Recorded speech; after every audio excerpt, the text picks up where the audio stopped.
The president has been back from the UN, and following the UN summit, he went to Dubai to attend the African Global Summit, so to speak. And arrival at the airport, he's saying that this is the last time Ghana will go for an IMF bailout. Oh, that's what he said? Well, yes. Yes. That's what he said. Ghana or his government? He said Ghana. This is the last time Ghanaians, this is the last time Ghana will ever go for an IMF. He believes. That is his beliefs? Yeah, that's what he believes. Okay. I can't take that from him. I mean, if it's a belief, then I can't take it from him. Because I thought that he was going to, he has a mandate to serve for 4 years, and that ends in 2016, December. And then if the good people of this country decide to give him another mandate, which I hope not, that will take him to 2020. All right. So if you say today that Ghana would never go because IMF, the government would not return to any Bretton Woods institution for any form of assistance when the present engagement elapsed. Okay. Well, for him, that's his government. That's his government. That's right. That's his government. Right. Would not do. But this is a president that I sometimes find it difficult to trust his words. I don't get you. Well, let me make my... he said a number of projects will be undertaken. They are being done. We have the trouble gas. We have... he's giving... Yeah. He also told me that there was going to be no more doomso, and I'm still enjoying doomso. All right? So I can't trust his words. But if he says he believes, as for belief, I don't contest people when it comes to belief, because that has no scientific basis.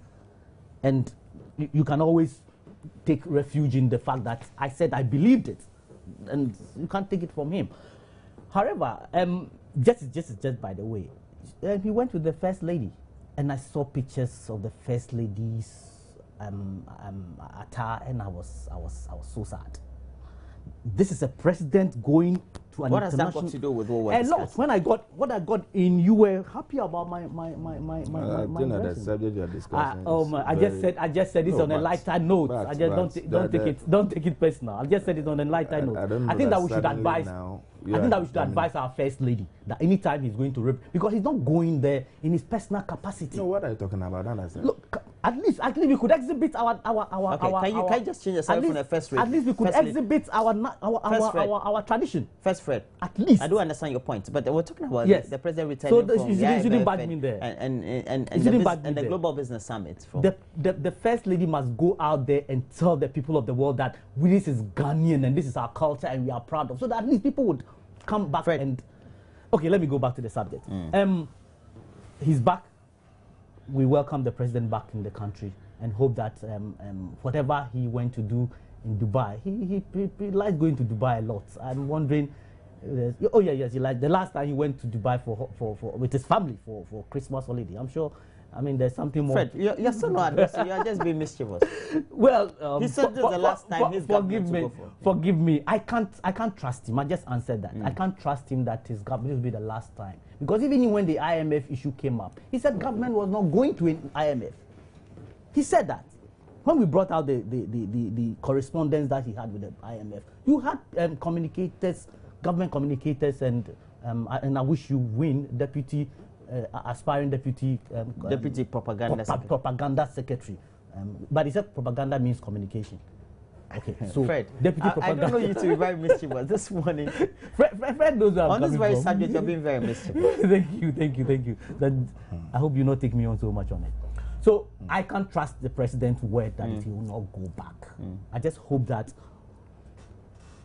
for me, the NPP win itself from IMF when we took in policies and programs that was able to help Ghana to live. Because IMF, they are not should it always be about the NPP and the NDC and what should because he said his government. Is it not a state of affairs and a state of a society? No, but these are the NDC and the PNDC took us into the Bretton Woods institution with the PALMS card program of action. Well, since Kwame Nkrumah, we've been with the IMF. Yes, but we had a lengthy, about 10-year program, PALMS card, and give me more of it. Program of action to mitigate the social cost of adjustment. And then NPP come in. President Kufuor is able to help the country win itself. We introduced the going to the international community for the bonds. Now, you are doing that bond, and then you've gone back to the IMF To do what? This IMF, they're not coming to do anything. They are not coming to do anything. He says following that, Ghana seems to have gained a lot more credibility, and the variables of the economy seem to be gaining ground, especially the rebound of the cedi against all major currencies. My brother, if the president said that, then it even gives me more room to worry. We had how many days of cedi stability? It's good. There's something that I think it's going to. We're entering the third week, I think. Okay. The cedi had been declining. In financial terms, if you enter a third week with, and the IMF had come out to say that the 7.2% growth is nowhere near. They are talking about 4.5. So even you're talking indicators, the economic indicators that the NDC government is giving the IMF is wrong. And so how can you say that things are good? Because they are good because you have written something. And you have a lady saying that, oh, I own now because my computer my computer broke down, and so I put in figures.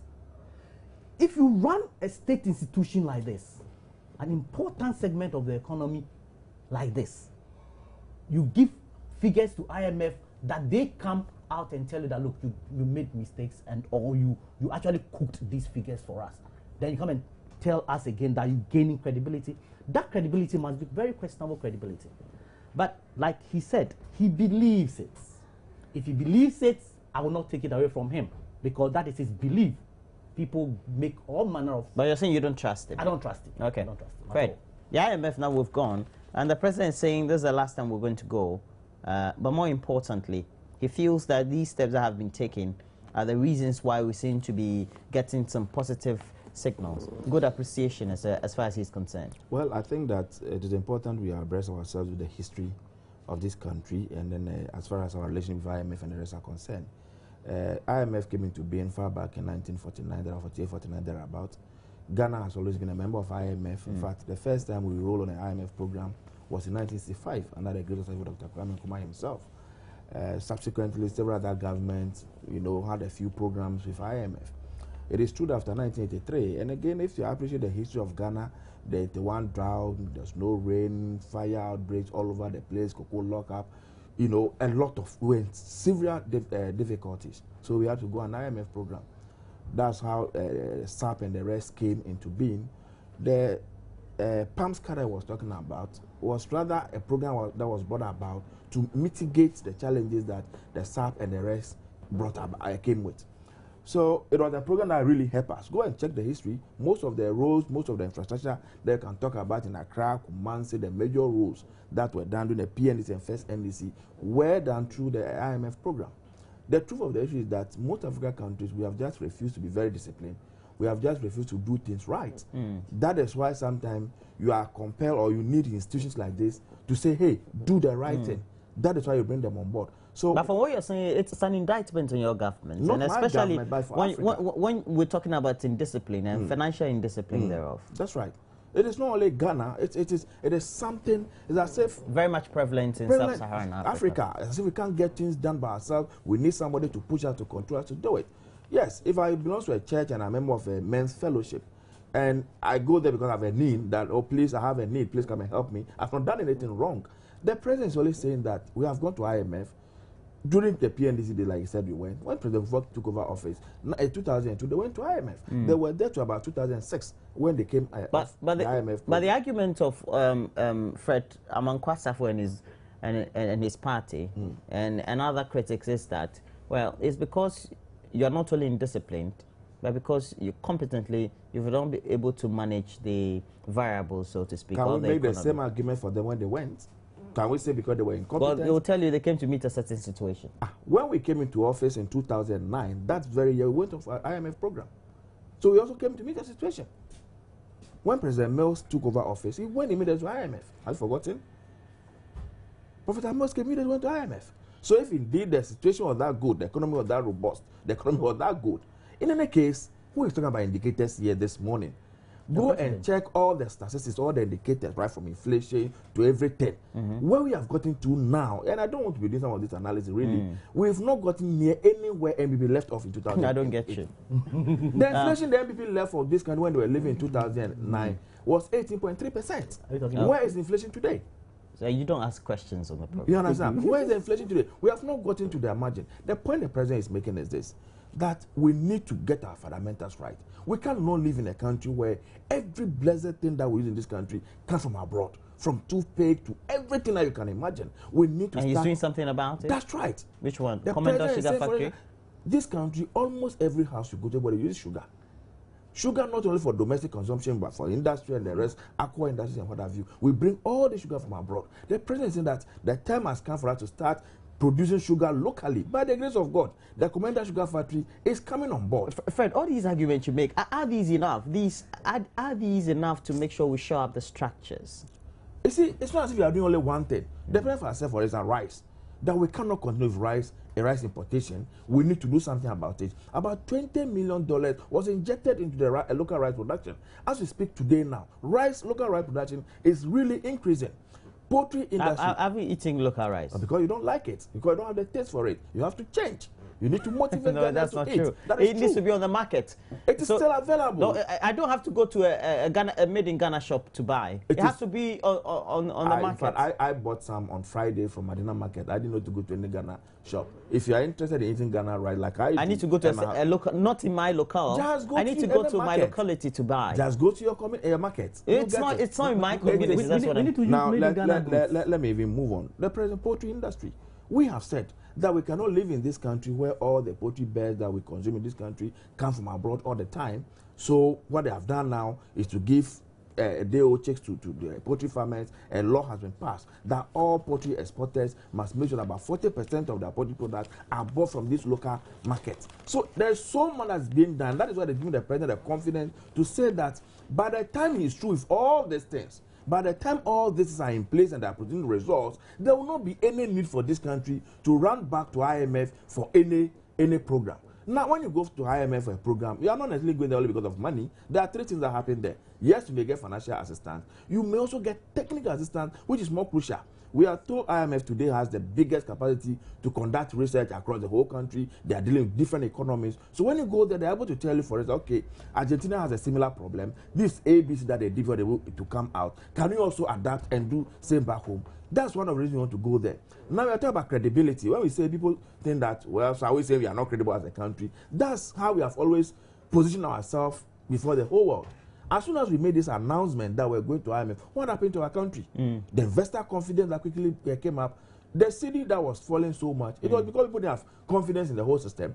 So quickly people started, people, the way people were rushing for the dollar and the rest, that thing came down. Today, we are seeing that the city is appreciating quite well. We pray that it goes up and up and up and able to sustain it.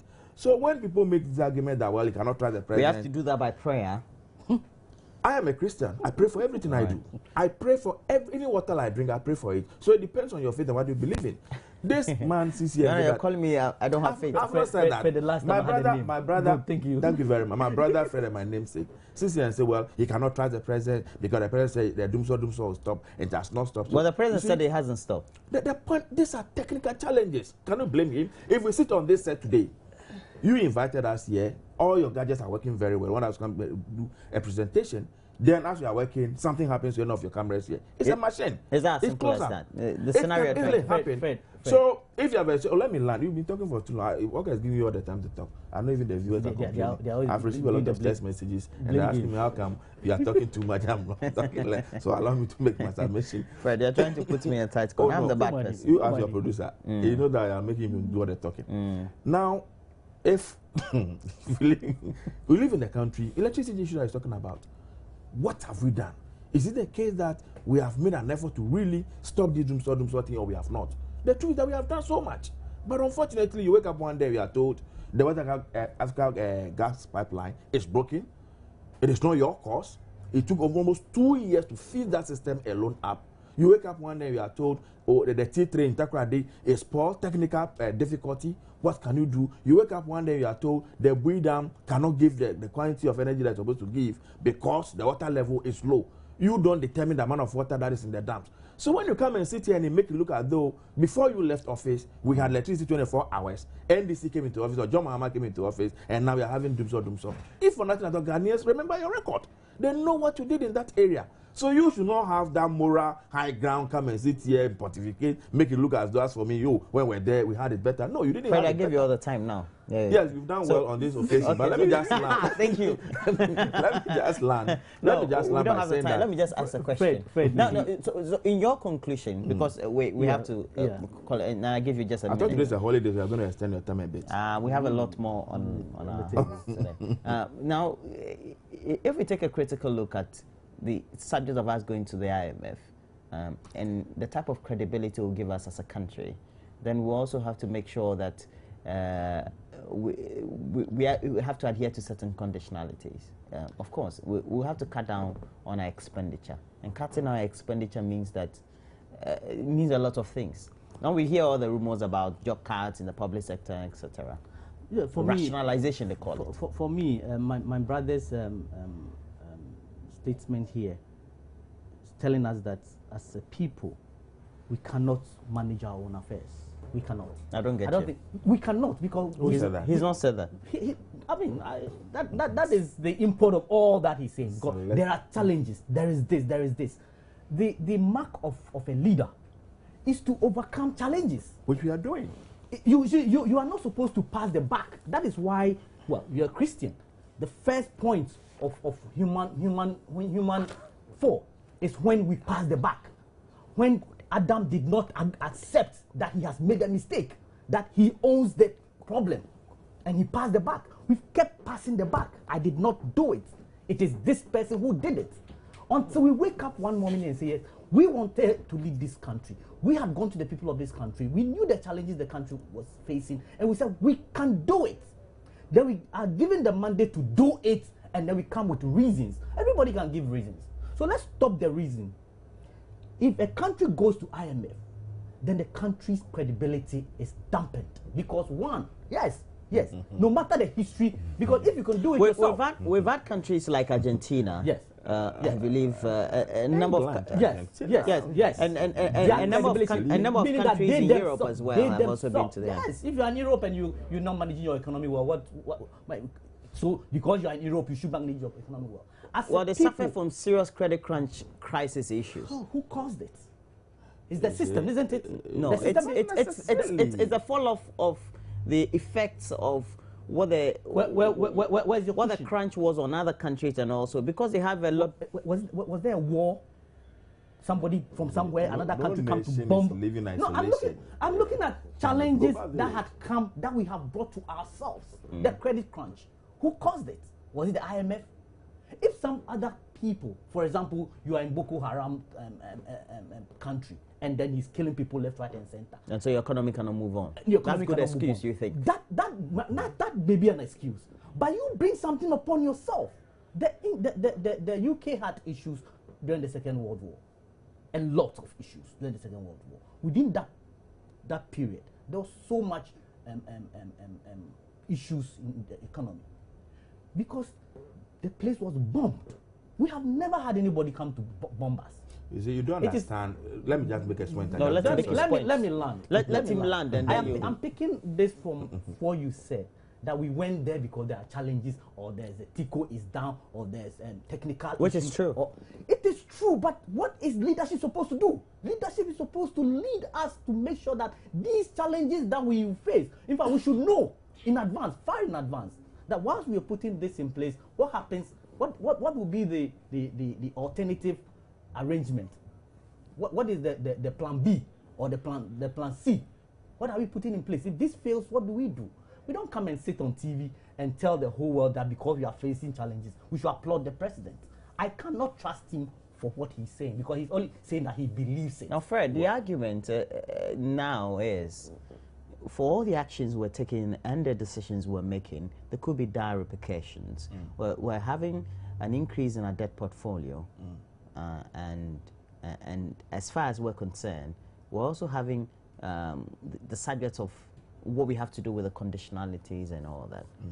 They come with certain repercussions. Are we ready to confront them? You see, if you again go back to even IMF website and go and read about IMF themselves admit that after the post-MDGs, they've changed their modus operandi. They've changed their modus operandi. They are not going to go that strict way, the capitalist approach that they use. They themselves now are calling for social intervention programs.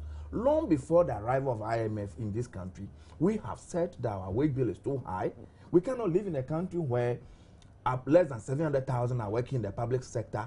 Then their salaries and wages alone is taking almost 60% of our GDP. It doesn't make sense anywhere. When the average for the whole the sub-region is about 35%. Why should Ghana be close to 60%?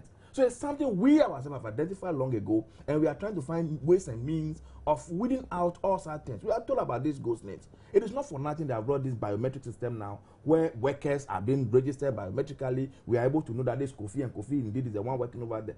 You see, these systems have been systemic. They've been there for a very long time. We've not done much about it. So you cannot suggest that President Mahama takes over office 1 year, he should suddenly be able to just finish everything. So much has been done. So much is being done. The energy sector that you're talking about, they might give a target. We all have 5,000 megawatts of electricity. The question is, what are we doing to get to that? Will we get it? No, if you look at the plans, if you look at the plans that are in place, as we speak now, we have a contract with a Turkish company that are supposed to come and start using the tidal waves, I think, around Atani area to generate some electricity. We are talking about 1,000 megawatts of electricity from that area alone. There are several other sources of energy that are being considered. Every now and then, several proposals are coming on board. So, yes, you'll be working towards it. Challenges will happen. You woke up one morning, I think, was it over a week ago, Winneba area, a transformer that was there. Before one could say, Jack, the whole place was gutted in water, in fire. Do you blame anybody? Do you say that somebody is complaining, somebody didn't have a plan B for this? So you're saying these are just exigencies. Exigencies, and they will happen. There are things that you can't do anything about. Not necessarily. How much can you do? But when it happens, what are you doing next? Hydro, we are relying so much on the total capacity of about 1,008 megawatts of energy from Agodo Dam. As we speak now, what we are able to derive from there is about 980. That 980, even that one, because of the level of water and the rest, we are not able to use all the turbines at the same time. So these things, can you go and fetch water from your house and carry it and go and put it in the dam? Actually, for nothing at all. I remember during your time, when we had the same problem, President Kufuor and pastors to Akusobo, remember that issue? To go and pray for the dam so that water will come into the dam. We have witnessed it all before. So you don't come and sit here this morning and make it look as though it has never happened in our country. We had gone to a lot of time. It hurts me a lot. If one day we say that we want to develop, we want to become an industrialized country, an issue of energy is still what it is. It puts a lot of workers through a lot of challenges. So that's why something needs to be done. Something needs to be done. Something is being done. Now, Fred, we've taken certain decisions, and the concern is that there will be some repercussions. And I have to also ask you the same. What could be the repercussions? Let's say 4 quarters from now or 2 years from now. You see, you said that the IMF has moved from the capitalist policy into social intervention.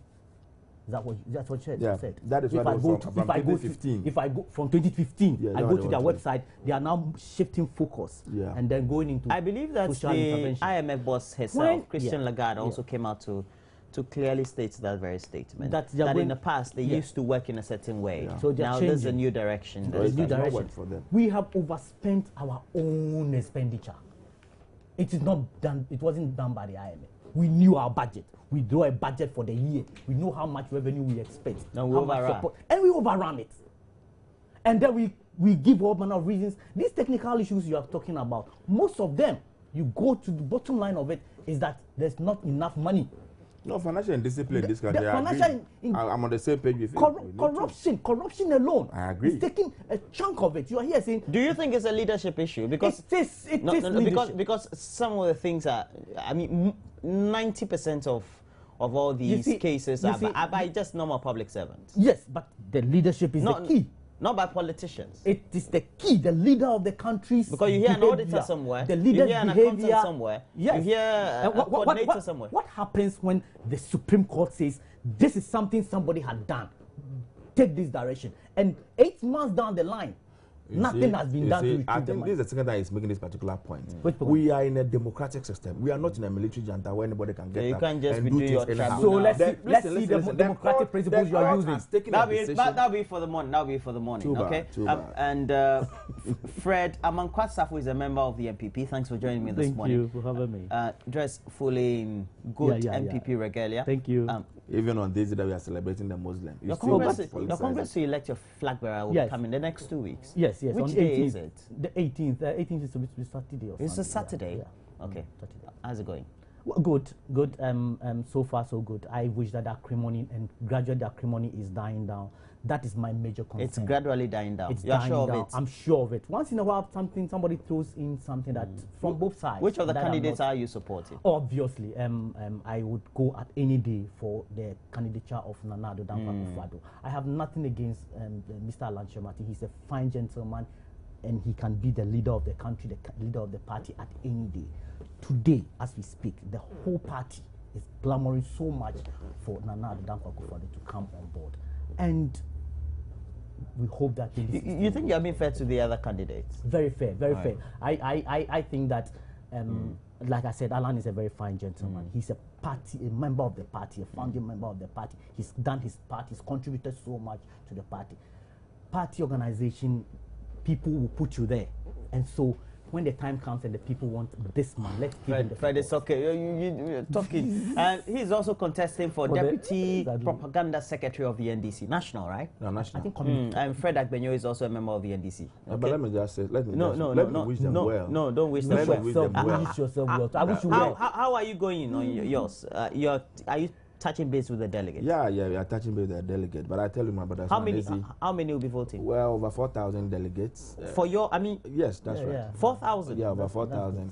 275 constituencies. You have to Fred, go I wish around you them. well. So it's not an easy thing. You can bring a check. It's Fred- don't just wish me well with your man. Bring money. Fred, I wish you well. I need to fill my vehicle tomorrow. So bring money. Okay, not we're just taking a wish break. well. When we come back, we're looking at the subject of religious tolerance. We will be having in the studio an Islamic scholar, and Sheikh Arimi Yao Shaibu is also an educationist.